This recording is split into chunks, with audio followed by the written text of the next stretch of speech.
As always, the Lee Summit Town Hall podcast is brought to the good people by Budget Blinds of Lee Summit. Budget Blinds, your home for enlightened style shades.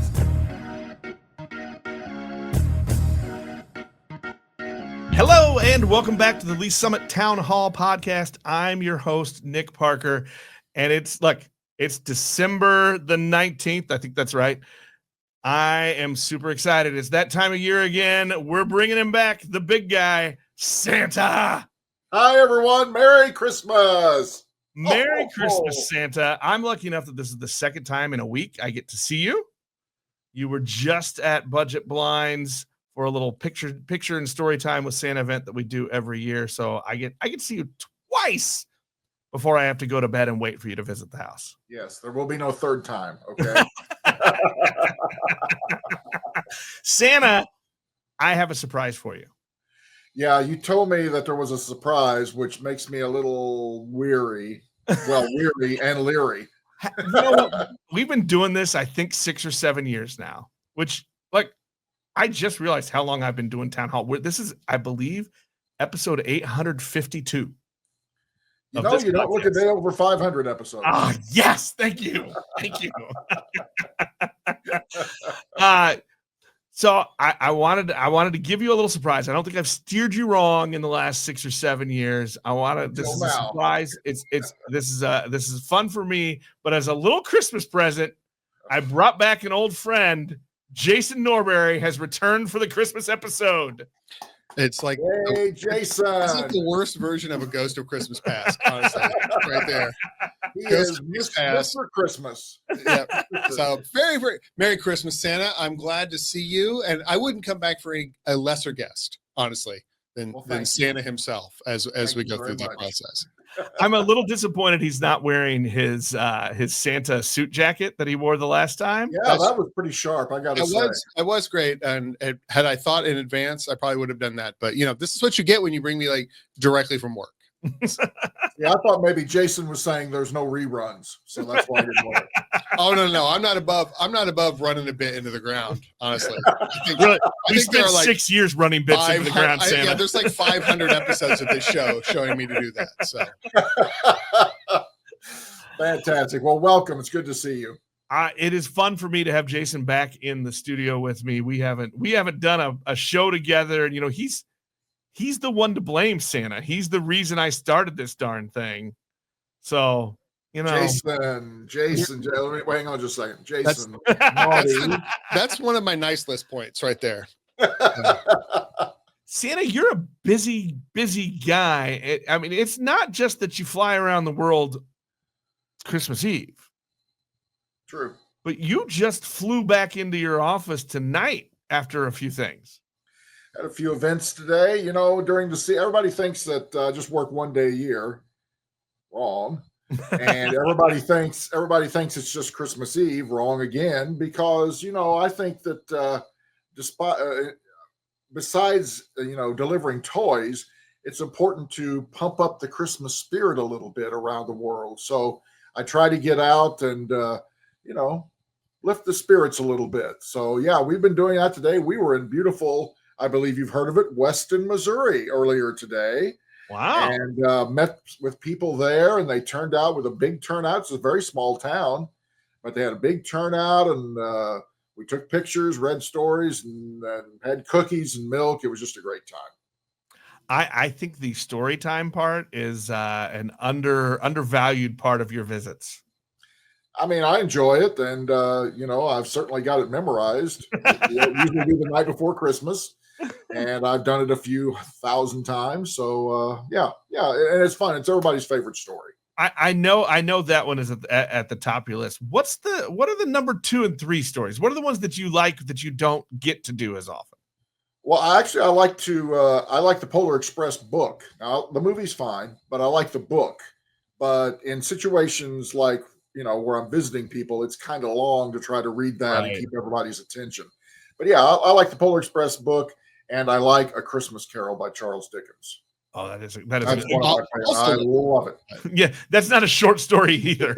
No, it is not a short story, but it's a very important story. That's the key part. Speaking of books, an old one popped up recently in our house that we hadn't read in a long time, and you know our son Charlie, who Yes, I do. Unfortunately, Santa, we're breaking tradition. He does not have a Stump the Santa question this year. You may have defeated him. After all these years, he might have finally admitted his, or he's a senior in high school, and he's a little scattered. He's a little focused on freedom. We're going to go with the defeated him. Yes, and it's final defeat, and that's it. That's it. It's over. The competition has been fought. So he pulled out of our vault of Christmas books the autobiography of Santa Claus. Oh, is that the one by Frank L. Baum or something like that? Yeah, I think that is. I think that is. Yeah. So he's been looking back into that, and it made me think, Santa, that all the years we've had you on, we haven't really talked a little bit about your origin story, to keep it like the superhero. It's the Marvel movie. The Marvel movie Santa. The origin. How's this? Is this good? Nice. I want, when you leap off of your sleigh on somebody's roof, I want you to do the hero pose. The superhero landing. That's it. You know, Nick, after 1,753 years, there's very little leaping left. It's mostly falling now. So but I thought in all the years that we've had you on, and we've peppered you with all sorts of questions, we never really talked much about how you got the job. How did you get to be Santa Claus? I was fortunate to be raised in a house where you were expected to respect people, live by the golden rule, help others in need when you can. So that was a good foundation. The way that this came about, many, instead of giving, I don't want to give everybody a history lesson, but many years ago, the elves actually were not at the North Pole. In the 13th century, they were in Eastern Europe, as a matter of fact. But they fled to the North Pole because people were trying to use the elves' magic for their own personal gain. So they were imprisoning the elves, making them do things they didn't want to do. The elves make toys. That's it. That's what they love. That's the only thing they want to do. And they didn't want to do anything else. And of course, who wants to be imprisoned? That's, not a fun time, obviously. So they fled to the north, and they were followed by the Vikings. The Vikings were not big fans, except that they wanted to make them do their bidding, shall we say. And the elves eventually worked their way to the North Pole. So there they built a community where they lived and they worked and they raised their elf families and they built toys. Lots and lots and lots of toys. One problem: there was nowhere for the toys to go. The toys were just at the North Pole. The elves don't deliver toys. The elves make toys. So they decided that maybe they should start looking around and seeing if they could find someone that just might be able to help them with that. Now, they do raise reindeer. They had the reindeer at the North Pole, the reindeer that do fly. And of course, they built a tremendous sleigh. As you all know, it's very high tech and just wonderful. But they needed somebody to sit in the seat and deliver the toys. So one Christmas Eve, they eventually came to me. They asked if I would be interested. I said, "Is this real?" What you just told me. A reasonable question. Yes, you live at the North Pole. You don't get any older. You don't look any older. You age, but you still look young, and you live forever, and you make toys all the time. They convinced me to come take a look. I did make the trip north, and I accepted the job. I mean, what's a better job than delivering toys and gifts around the world on one of the biggest nights of the year? I mean, that's a heck of a LinkedIn listing, I got to think, as a whole.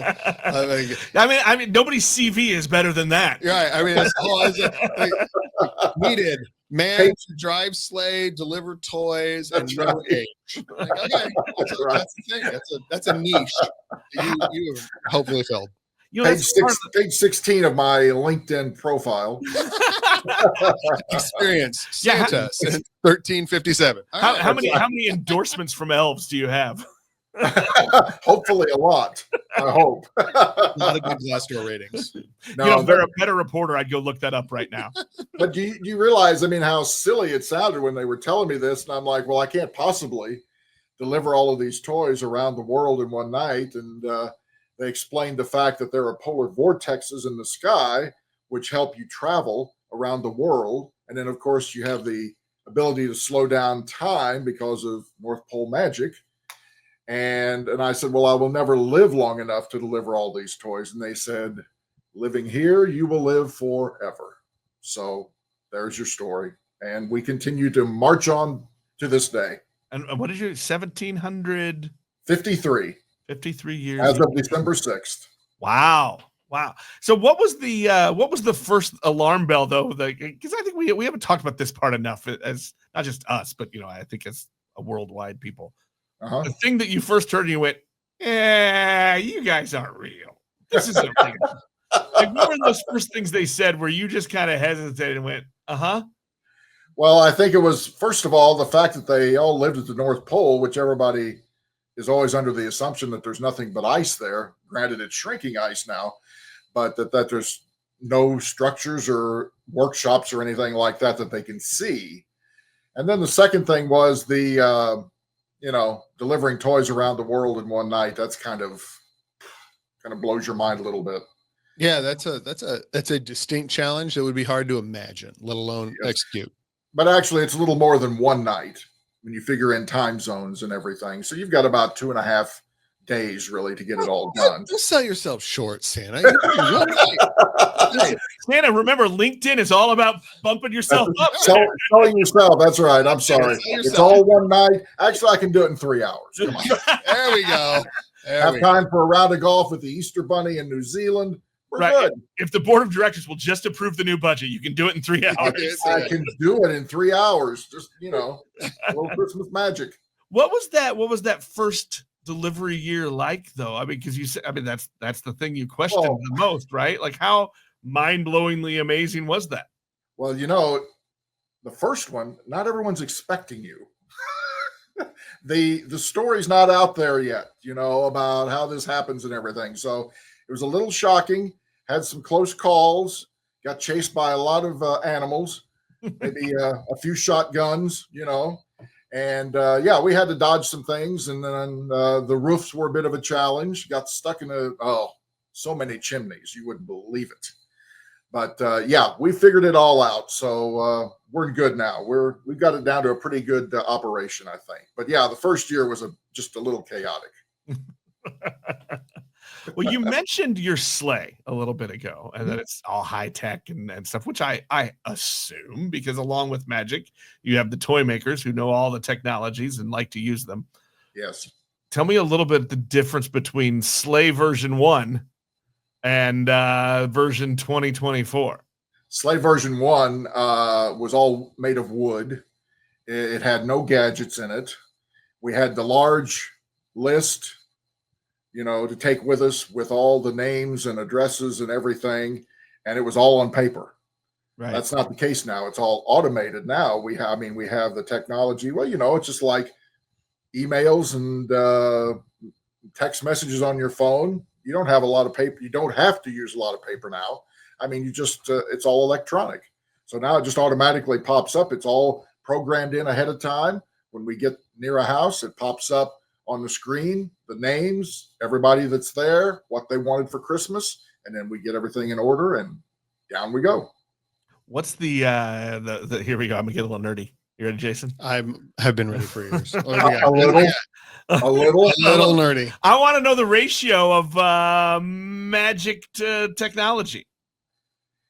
Oh boy. I think it's probably about 50-50.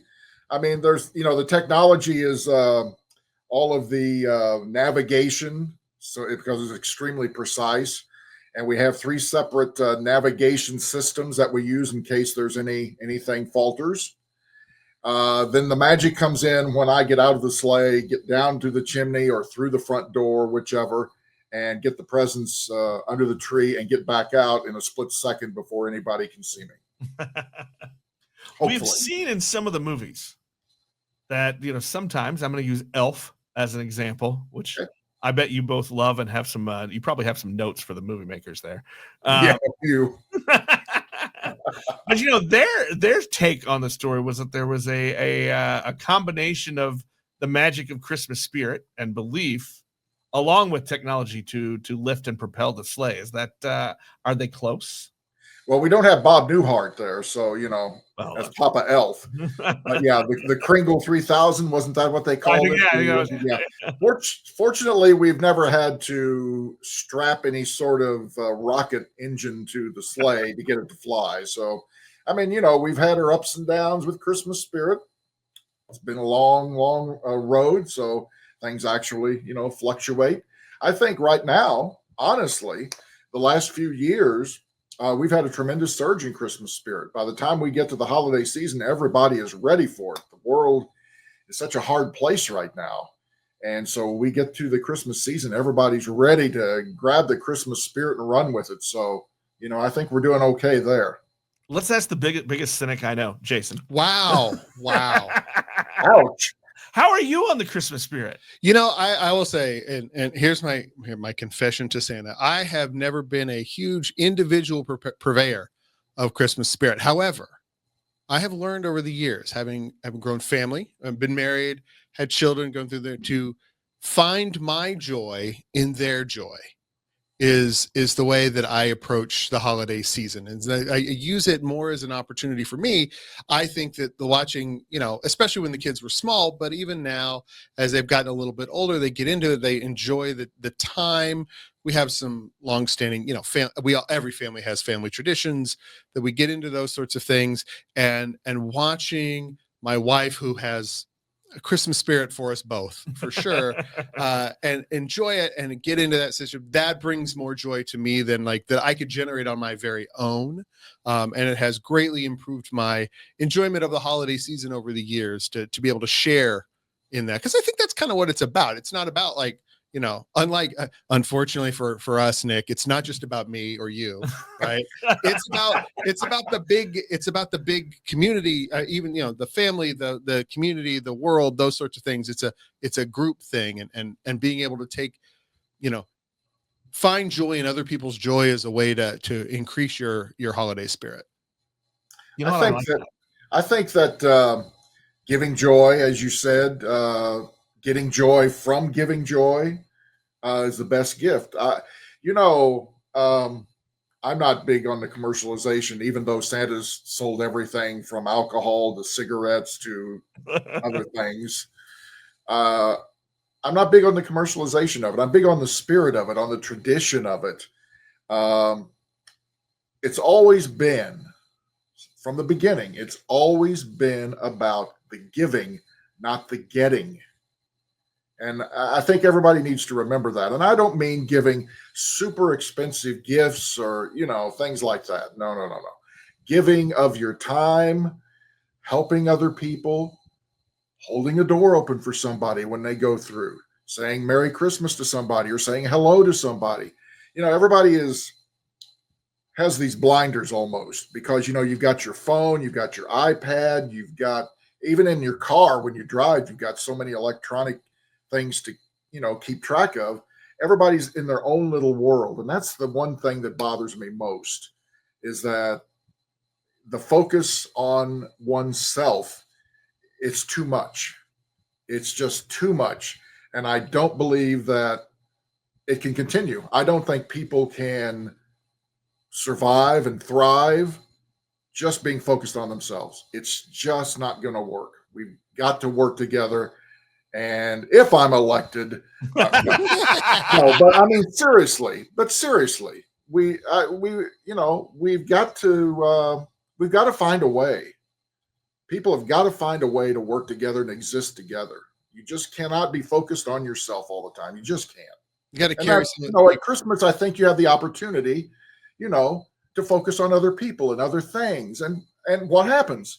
It's a joyous time. Yeah, I think we kind of forced into it a little bit because of the holidays, because there are so many different gatherings and stuff, but it's a good force. It reminds us of that being together and that interaction, right? And that gift of time and energy and focus between people is can make us so happy and fulfilled. And spend the time with the people you love. Just the time. Right. You don't have to do anything. Just talk. Just sit there, watch something on TV together. Talk.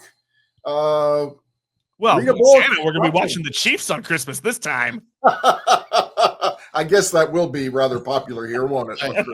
I hope the gift is good. Yes. Something else that you both touched on there in that last exchange that I think reminds me that maybe the most important part of the story of Santa and the things that you do, the magic is great, and I'm a sucker for any story about Christmas magic. I mean, you ask my family, and I want all the movies that have cheesy Santa magic in it, right? I love it, but I think the part that we maybe don't focus on enough is that it's about delivery. It's about giving that gift, and whether it's a physical wrap thing, or it's your time, your energy, your attention, right? It's delivering something to somebody else, and that's where the joy and the fulfillment comes from. Now, if you look at it in a religious context, from the first Christmas, what happened? Baby Jesus was born. Wise men came. What did they bring? They brought gifts to give to the baby Jesus. It's as I said, and that's where it's all about the giving.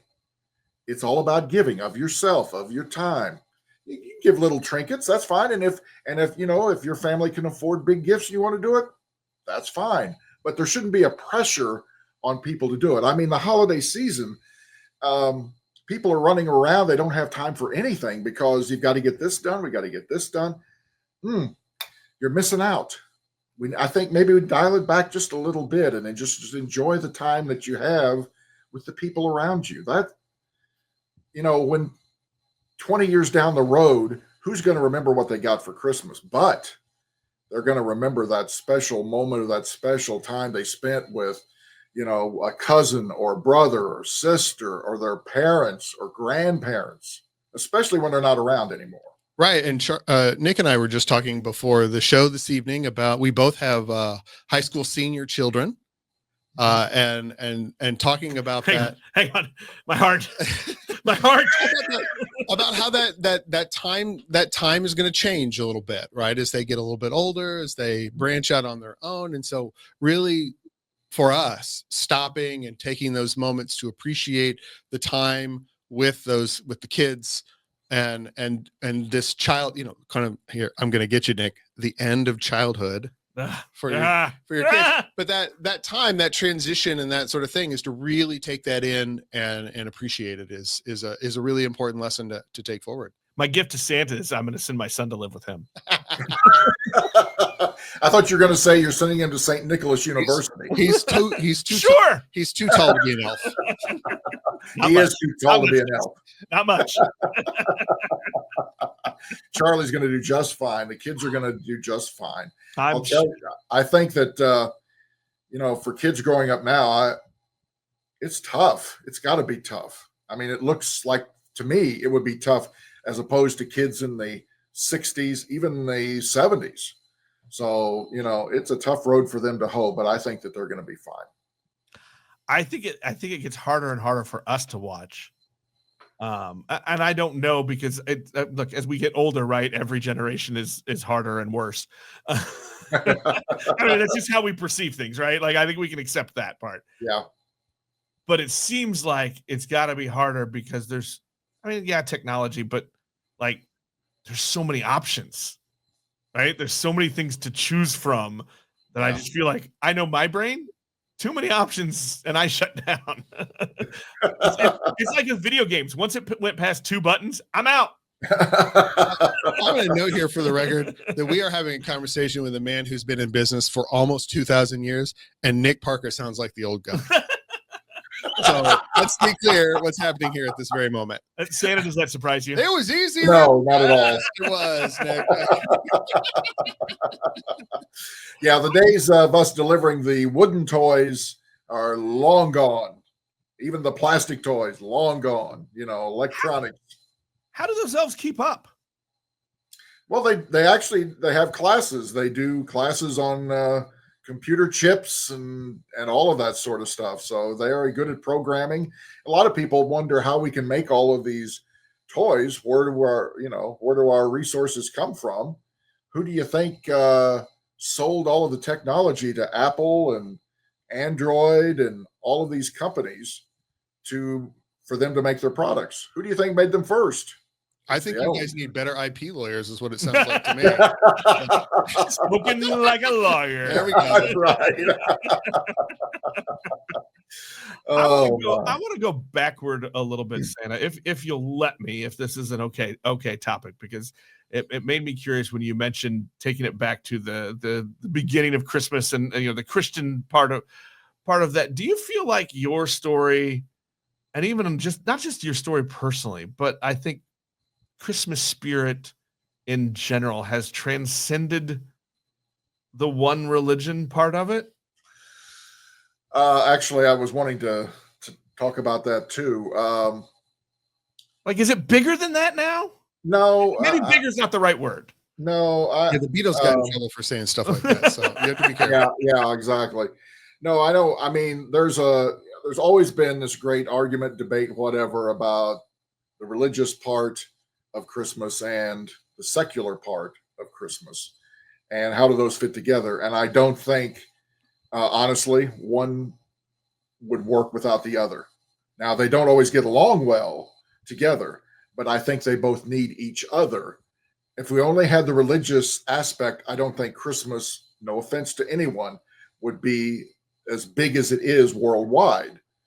But if you just had the secular, it would be the same thing. It's not going to be, you've got to have the reason, and then you have the secular to fit into that as well. And they both, while they don't fit perfectly together, they do fit together, and they both end up somehow, some way making it all work. So they got to have both. Not everybody likes me, believes in me, and not everybody celebrates the religious part of it.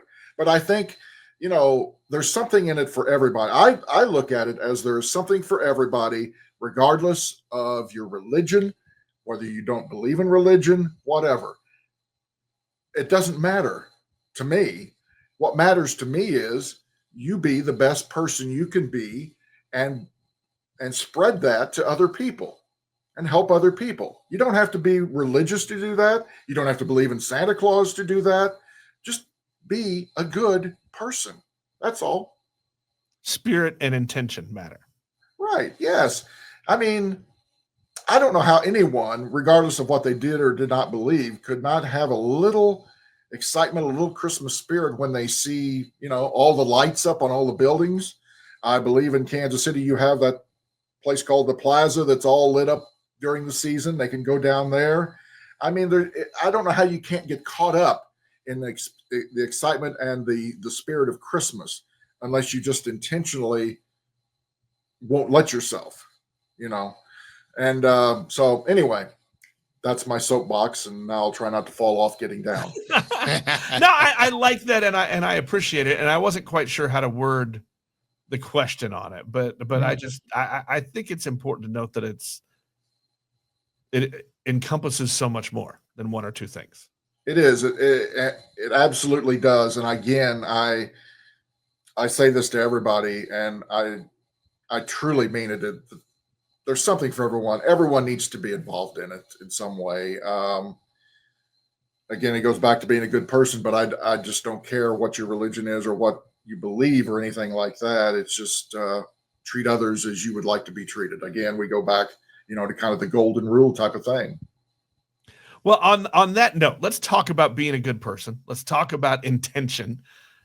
Santa, what have you seen this year? What's a good story that you've seen? Because you look and you see the people that are going on your nice list, right? Mm-hmm. What's a good thing you've seen in the last year or so that gives us hope? Wow. Okay. I just did it. Did you stump the Santa? Stump the Santa!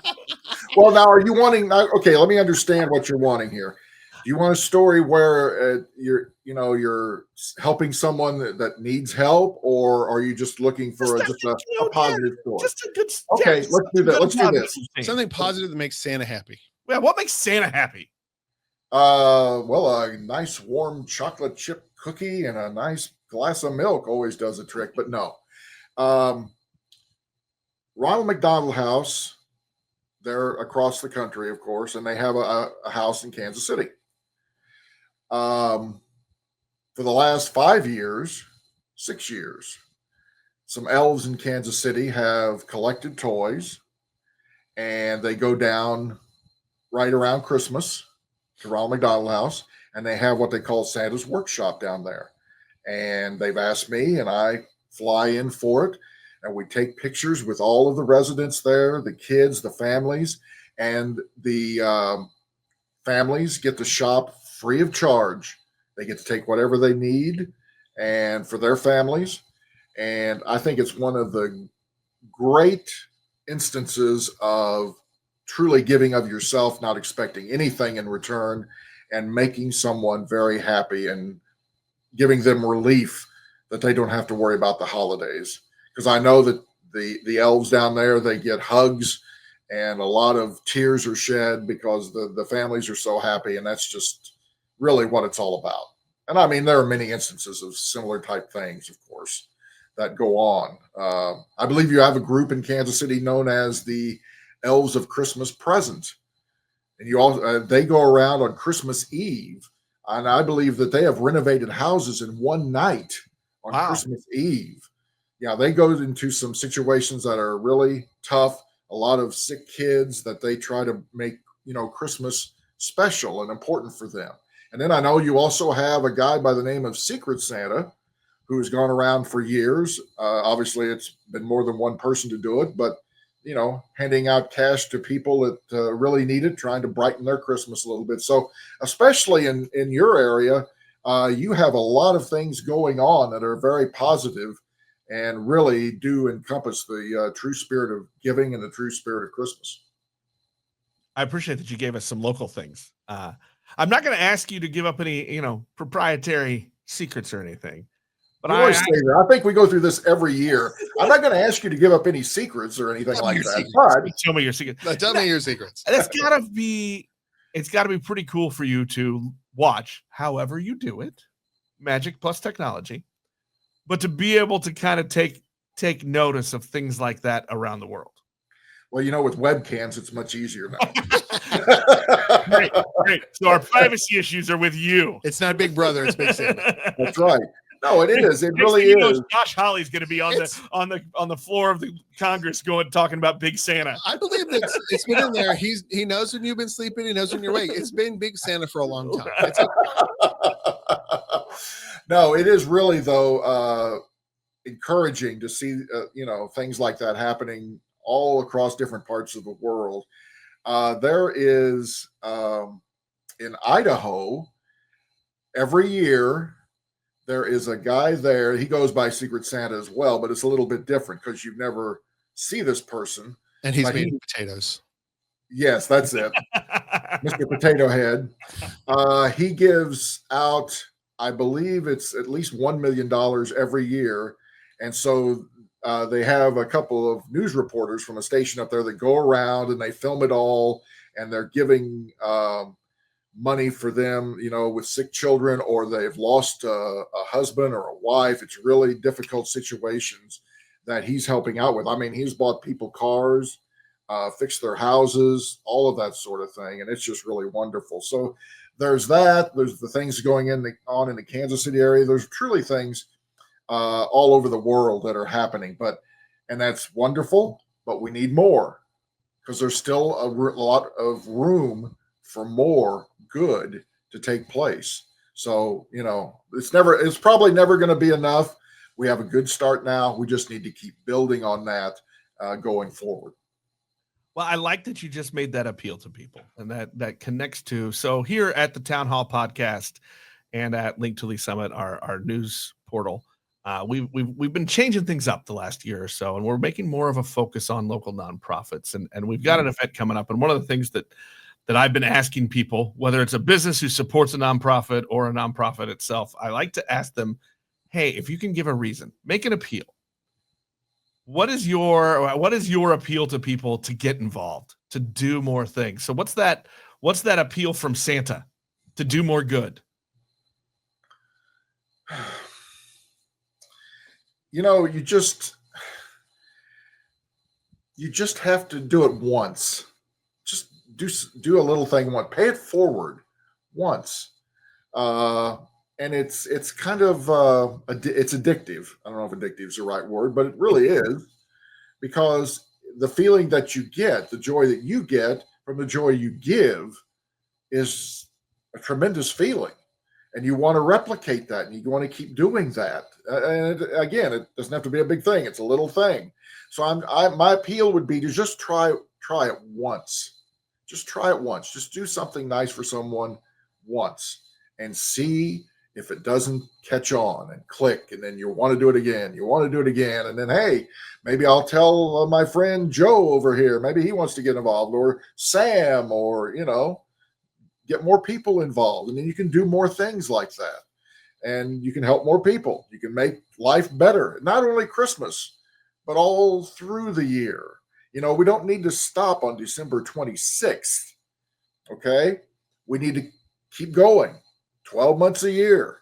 Now, you can kick it up a notch during the holiday season because, it's a special time of the year, but keep that mind frame and do things all through the year. And you're going to have to block out the negativity. And there's so much negativity, but you've got to block it out. You cannot let it get to you. You cannot let it take you down, because it will. And you've got to block it. You've got to try to stay positive thoughts, positive actions.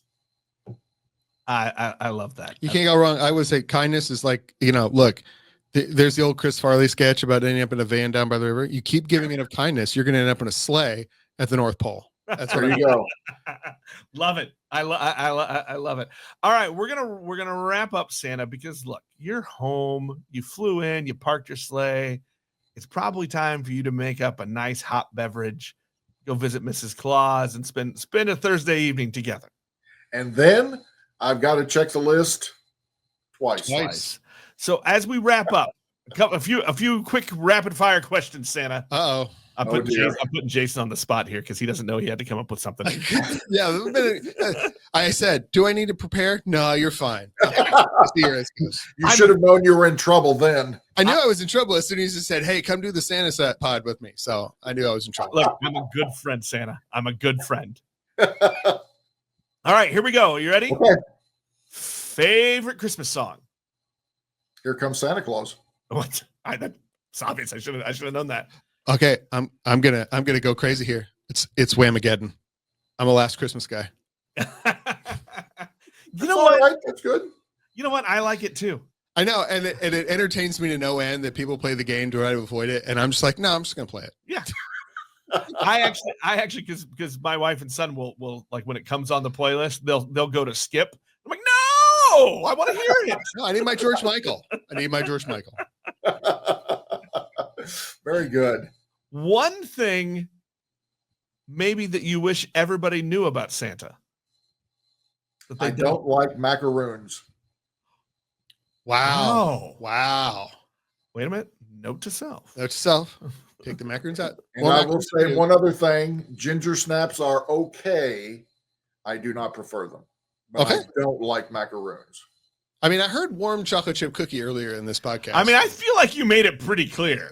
So if you're warm chocolate chip cookie or M&M cookies, which is basically the same thing, but they're just more colorful. I love an M&M cookie. Oh, they're so good. Yeah, I do. I love an M&M cookie. Jason, what do you like? I am a sweets traditionalist, so a warm chocolate chip cookie. I prefer the chunky style myself, but I'm not picky about this sorts of things. Chocolate chip cookies are good, full stop. Yeah. And they could be excellent, great from there. Milk or hot chocolate? You mean on Christmas Eve, or just sitting at home in the office? Say Christmas Eve for the fun of it. milk because you don't want to burn your mouth. You got so many stops to make. Yeah, that would be horrible to have to call out to the reindeer and your tongue's burnt. You can't. Yeah. Rudolph. That's it. All right, here's the fun one where I'm going to be mean, Santa, just because it's me. Mm-hmm. Can you still name all the reindeer, or at your age at 1,750 years? Can I name all the reindeer? Yeah, name them. Dasher, Dancer, Prancer, Vixen, Comet, Cupid, Donner, Blitzen, and Rudolph. And by the way, it's not Donner, it's Donder. It's Donder. Originally in German, it was Dunder, which means thunder, but it's Donder. Just saying. It's just a pet peeve. No, I'm fair. I think that's fair. I like that. There's always room for pedantry in my world. So thank you, Santa. I appreciate it. Well, and look, I like a little education. Fun to throw that in. Jason, do you have any? Lord knows you need it. Word never stops. Jason, you got anything else for Santa? It's been a couple years for you. It's been a couple years. No, I'm so glad to see you, and I appreciate all that you do and all that you bring to the holiday season. So I say, I'm Team Santa. Let's go. I'm glad you're here, Jason, because we've missed you. I think now this is just me throwing it out there that this should be the annual Christmas podcast tradition. Well, if I can us three together. I'm there. I'm for it. If I can keep myself out of government employment, I think we can do it. Okay. I look forward to it. The electeds aren't going to care that you interview Santa. It's true. Santa. Maybe we should do it at the North Pole sometime.